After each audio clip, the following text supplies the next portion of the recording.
Good evening, everybody. System Chalk here for the 64th episode of our first YouTube run through House of Light, making some progress on our skills finally. I'm sure there's probably maybe a couple fewer people who are screaming at their monitors telling me to get on with it. So we are restoring the shaft. I think probably what I'll try to do is see if I can sneak the metal in so I can catalog another book. If I'm lucky, we'll have just enough time to be able to upgrade the crack track with pentiments and precursors. I'll sleep on the foresight. We should be able to put a forge inside there. Don't quite know what I'll do with it yet. And the real test here would be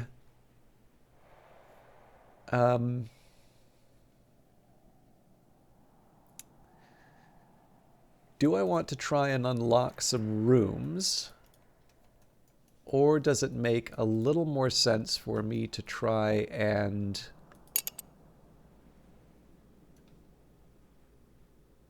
read this big pile of books that I haven't read yet? With Mrs. Kill, for instance, it's not that hard to open up the Heart-Haunted Room. Well, you know what, let's not spend too much time thinking about that. We'll see what happens in the day, because I've got a pretty clear set of tasks that I want to get done in the near term. Dark and pungent. Catwink. The smell of catwink puts off vermin, but it's very difficult to read in sunlight. An ink of containment.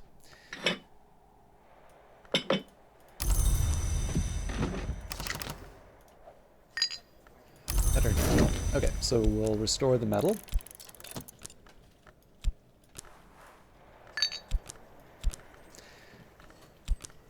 And then we sort of make that back by using the shaft to earn some money.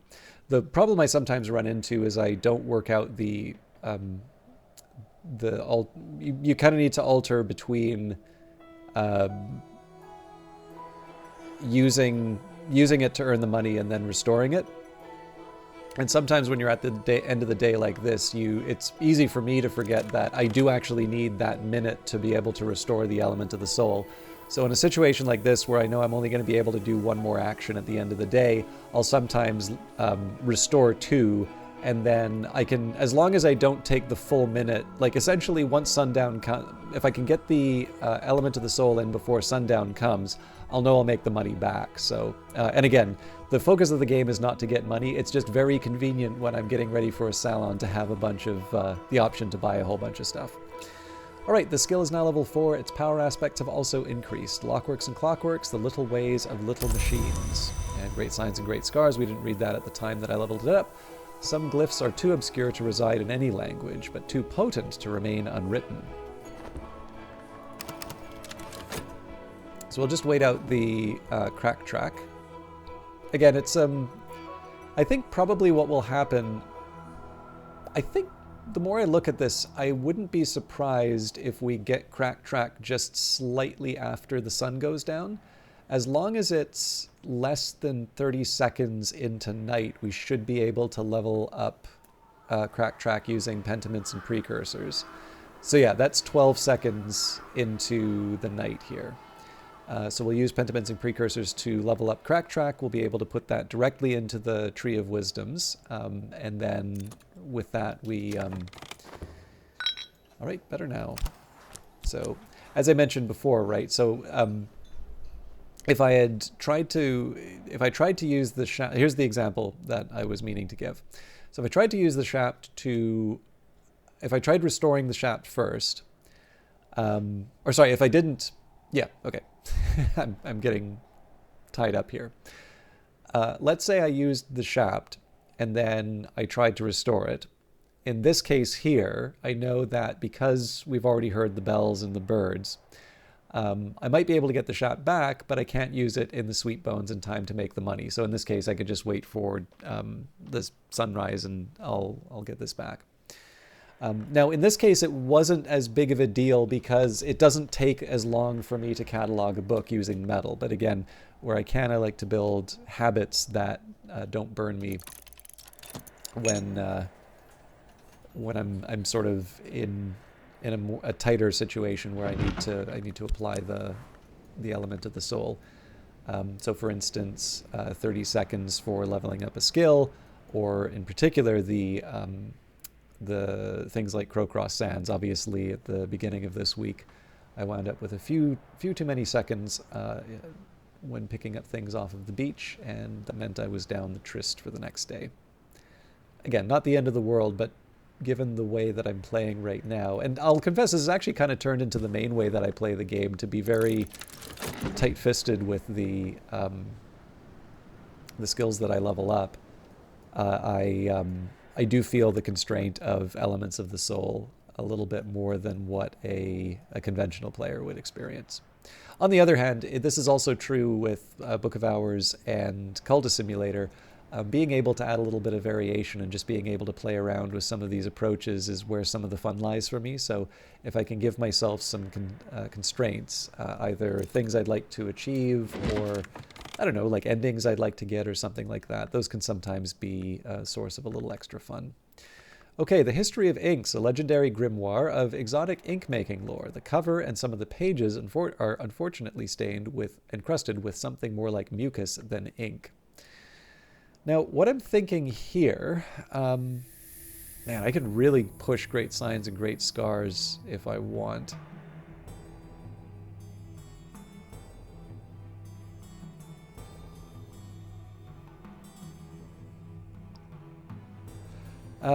Okay, so let's have a think here. Let's say that we can get 9, 11, 12 Grail, 12 Grail or 10 knock.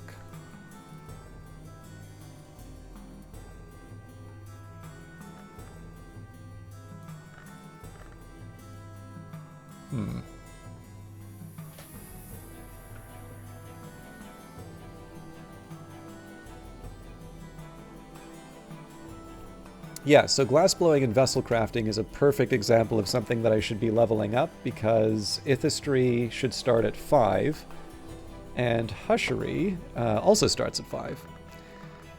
So, which one was it? On Imperfections, we're going to move that over to the reading shelf. Now, that was mostly just to make space for History of Inks, but let's actually take a minute here and see if there are any other candidates that fit that description.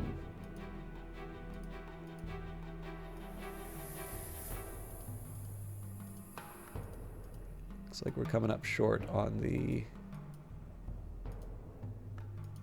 Grail. So 16 Grail's a bit too much for me right now. But we still have a little more to work with, so there's no really good way of doing that. Well, we can move the radical measure over 1 like so. And then I can move the Kukabit prisoner record. Oh, no, guess not.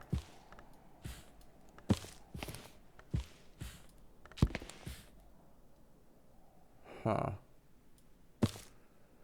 That's a pity.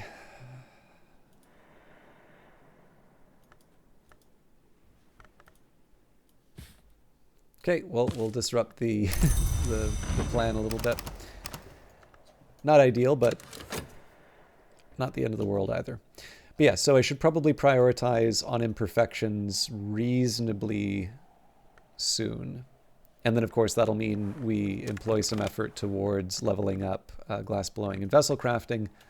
We can worry about that later. Okay, looks like I was 14 seconds off, but the same principle applies. We should be able to apply the health to level up Crack Track before the day's over, and we can level up health. Or, sorry, we can get our health back. I've learned enough to puzzle out books in this language, though it might be slow going. In the tracks of beasts, in the convulsions of his own carapace, in Eggvein and Shell Shadow, the many-eyed one found the signs which can be history. All right. So I guess this one gets a bit of a weird placement just because of the fact it's going to be leveled up. So the logic here was that because Erikapean is... Oops. Erikapean's already committed to Illumination, then I have to have at least one thing leveled up. Now, traditionally, the way I've done that is I've taken an element of the, or I've taken one of the skills during Numa and broken it up. In this case here, though, I think it, like, to a certain extent, if I'm going to be busting up a skill like that, the lessons in the long run are fungible. What I mean by that is I could say, okay, well, what I should do is I should apply the pentiments and precursors to pentiments and precursors. Or better still, I'd even focus on something up here. So maybe we'd say stone stories, because then I can get that to level 5 and I can break that up and so on and so forth. And then when Numa comes, you can break that up, and what you get are many faceted lessons, and those can be applied to anything. That's kind of what I mean when I'm referring to fungibility. The problem with that thinking for this current playthrough is I don't know when Numa is going to come. More importantly, that breaking something up at a very high level also assumes that I have the elements of the soul in order to be able to restore that. So, for instance, to take the hypothetical stone stories at level 5, break that up for lessons, and get that back to level 5, that's a very large number of memories that I need. It's a very large commitment in terms of elements of the soul. I mean, that's already four elements of the soul to level that up, right? So just basically knock this whole top row off. That leaves me with 1, 2, 3, 4, 7, 8 to get all of the memories and such that I need. So that's, I guess, from a certain angle, it's a good strategy if you don't restrict your elements of the soul like I do. But in this case here, because elements of the soul are the more important one for me, taking the time, using pentiments and precursors, which has already been committed to the Tree of Wisdoms and so can't be broken up, makes a little more sense. And then I sort of make that up on the back end by having another element of the soul that I can use to do that break apart and level up in Numa. All right, there's always more to learn. Improve this skill to level 2. As I used to say in my youth, the day is done and so am I, but I've earned my pay.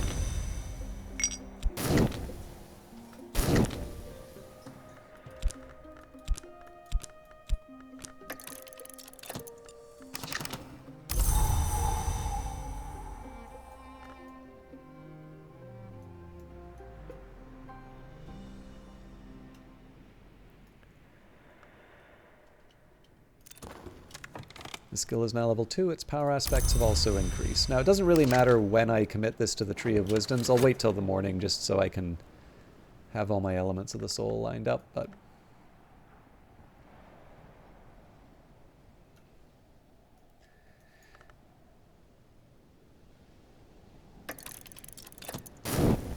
Memories fade, assistance departs, but the soul is refreshed.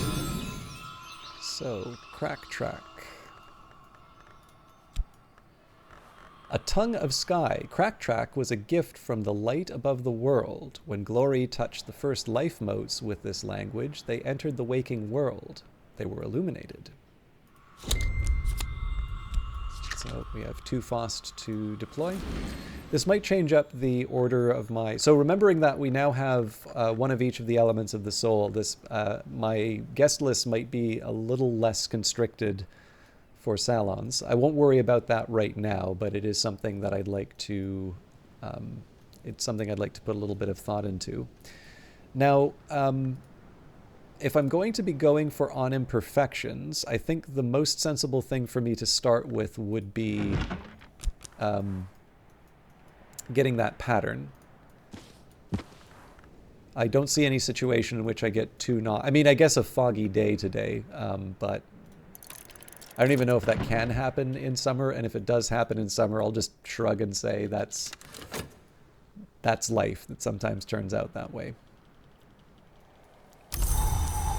Okay, so we've got a rainy day. This wouldn't be a bad time for me to consider using Mrs. Kill for the heart-haunted room then. So now, and I'm just going to take a second here to put down some notes. I put down a bunch of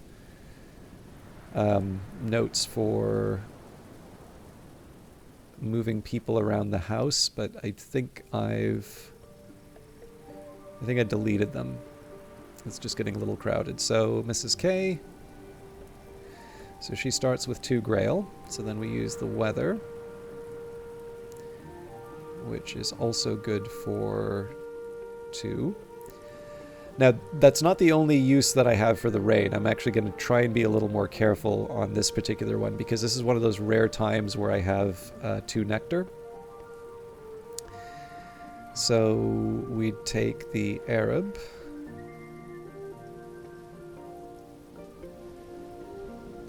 So that's good for another 2. So 2, 4, 6. So the spice scale, that brings us up to 7. And then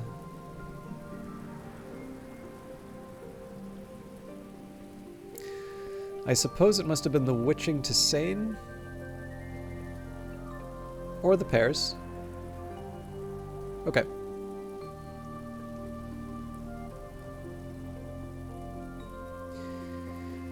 So I have a path forward. Also, I have a couple things I can do with my health and core, which is nice. So that gets us another room. The other consideration would be whether or not I can use the nectar to remove certain curses. So there's the Keeper Skin.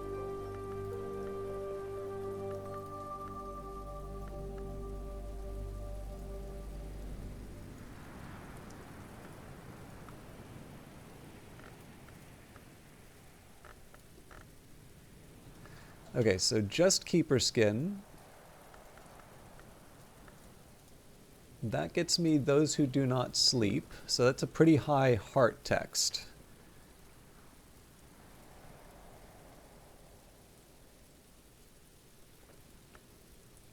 So in that case, we would use Fusine.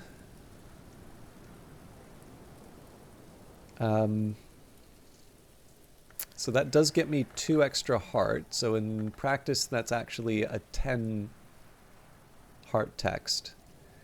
It gets me surgeries and exsanguinations, which I suppose, if that's going for preservation, we don't need it any higher. But I suppose the real question here would be, what do I have against corruption?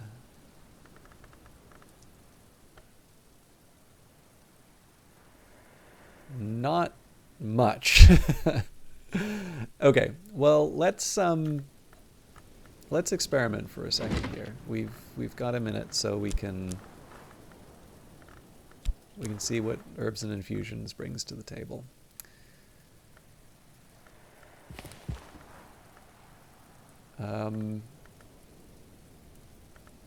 Now, I suppose an interesting implication would be we might...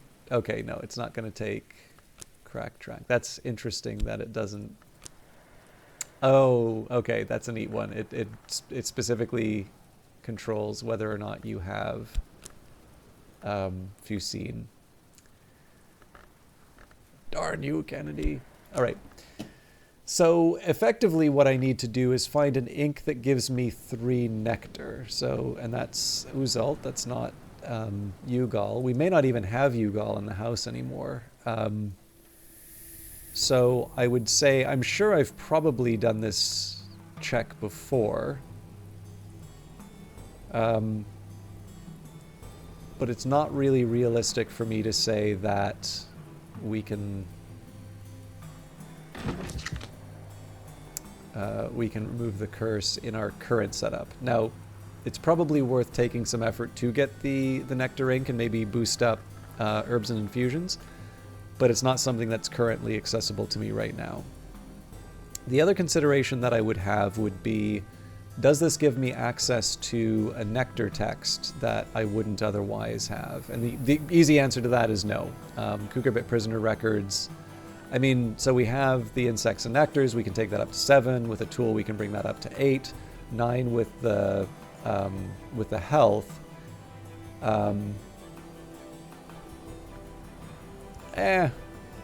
Okay, so I mean, I suppose there's the chance... I'm really talking myself into this now, actually. So I guess the way I would argue for this one, I can probably give you the... It's probably better to just show it off. So if we were to go back to Nona's desk... So if we took the Cucurbit Prisoner Records 1927, applied insects and nectars, health, the rain, and we'll use the mortar and pestle just for illustration. So we're up to 9 there.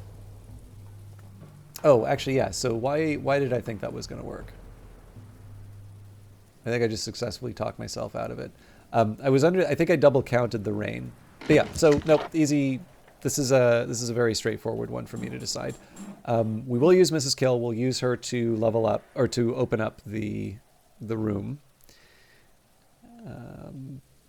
Now I can't use my Arab again because I need to use that to bring her in. Now that's a little bit of a shame because I would want to use the core for gardening, but that's fine.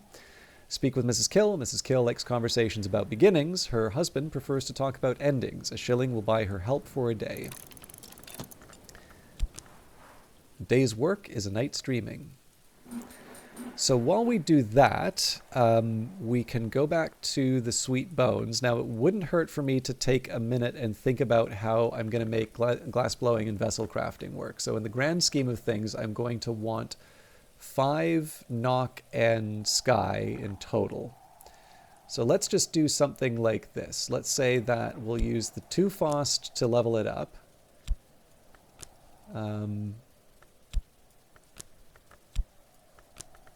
Okay, actually we're in decent enough shape. I can also use the Tryst if I have to.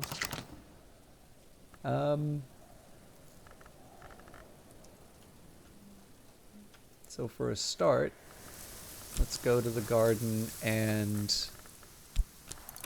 pick some pears.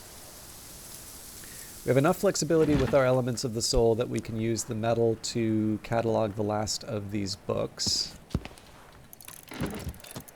And then one of these should be going to the sweet bones for to make some money, so we'll use the whist in this case. I could offer help with correspondence and arithmetic. There's no school in Brandkrug, and not everyone here knows their letters, or add a coin to find visitors seeking employment. I'm also going to go a little crazy here and do the beach combing.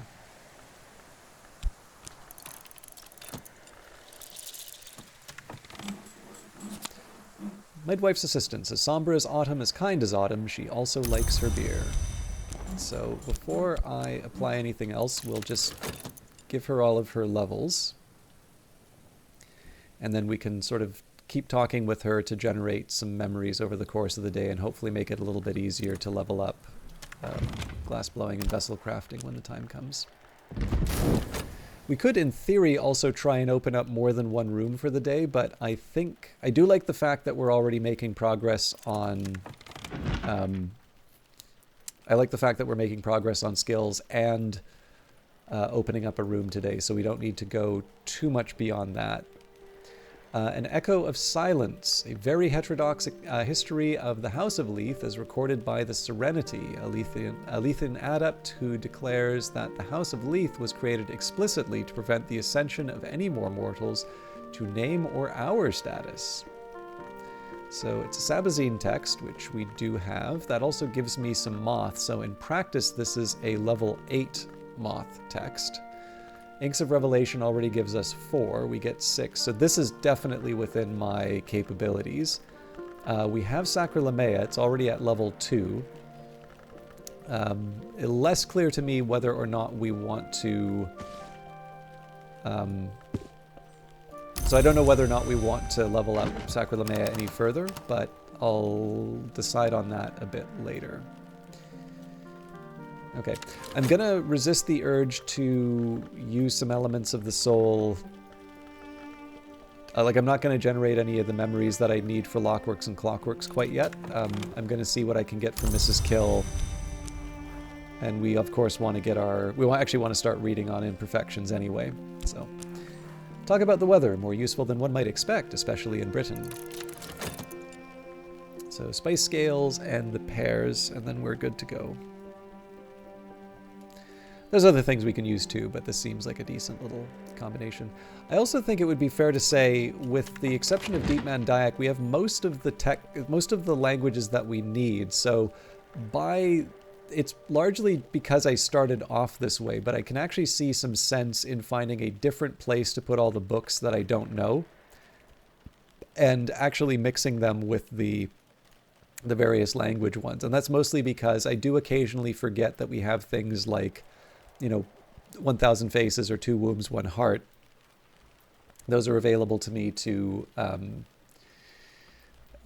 also get lessons. So I don't think I'm quite at the point where I want to do an episode where I'm rearranging the library, but I should do a better job of consulting the various books that I have access to, even if they're in a different language. So, advice on containment. Thyrza Blake discusses ways to keep wood things out of trouble and Mansis things in it. Thyrza is irritatingly light on specifics, insisting above all that the duties of an adept are the duties of a host, and that a conjured spirit should be kept in as luxurious a vessel as possible. Thyrza notes the similarities between the lantern-long habit of scrying, returning to the physical world despite their absence of a body by entering a mirror or light, and Pomander's techniques of confining Mansis long to mirrors. She wonders whether Pomander himself might be lured to visit Hush House if provided with a sufficiently alluring scrying. So we will now use the pattern we could use Ambrose's desk. I usually use the knock stuff at the Vagabond desk. So we'll employ the Shapt. Great signs and great scars. Well, now we have another way of making an amethyst ampule. There's on imperfections. There's the pattern. And we also can make a curious hunch if I want. That's actually pretty good to know now that we have access to a curious hunch. So it's not that hard for us to get. We really just need the pattern. So essentially this is 2 elements of the soul, and we can replace a curious hunch. The thing that's really valuable about that is this opens up, it opens up this room. So it's not, huge, but it's nice to be able to get that out of the way. So I might even use the curious hunch right now because I've mostly been sitting on it. Anyways, I'm a match for this book, enough knock to match mystery knock. The other thing that's powerful about this is because we've got the 4 knock here, we've got the 6 knock here, so that already gives us 10, 12 with the Shapt. I think that's, so because that's the memory, that's it. But being able to add another 2 to knock does give me access to a few more texts. But I am going to pull the trigger on opening up the shadowed stair. So the shadow here is a sentinel. To enter it unprepared is to risk dissolution. I must bear a memory like a torch in the dark. I did, however, forget that knock is the one that's tricky. Okay, but this does give 3 lantern and 3 moth, so... I was going to say the name day riddle was the disappointment previously, but the curious hunch works. The shadow is like a sentinel. Sorry, the shadow here is a sentinel. To enter it unprepared is to risk a solution. I must bear a memory like a torch in the dark. Curious hunch, a sudden, unlikely certainty. Help with letters. An afternoon spent profitably reading newspapers to the curious, writing affectionate letters for the lonely, steering farmers through the requirements of the Ministry of Agriculture.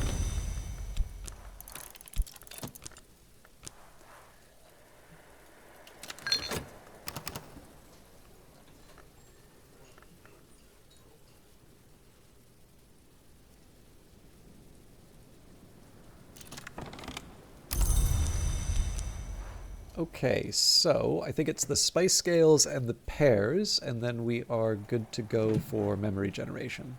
Proffer a tool. I can lend my assistants something to help, increasing their abilities.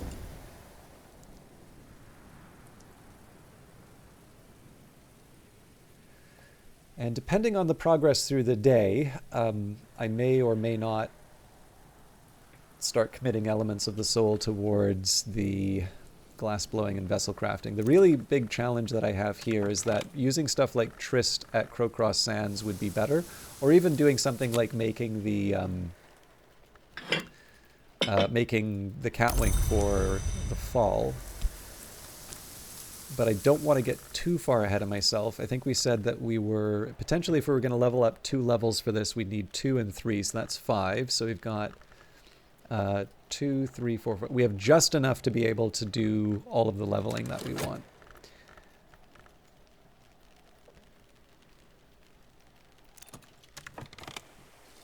Okay, pilchards. I'm happy about that. I think we're getting a little short on fish.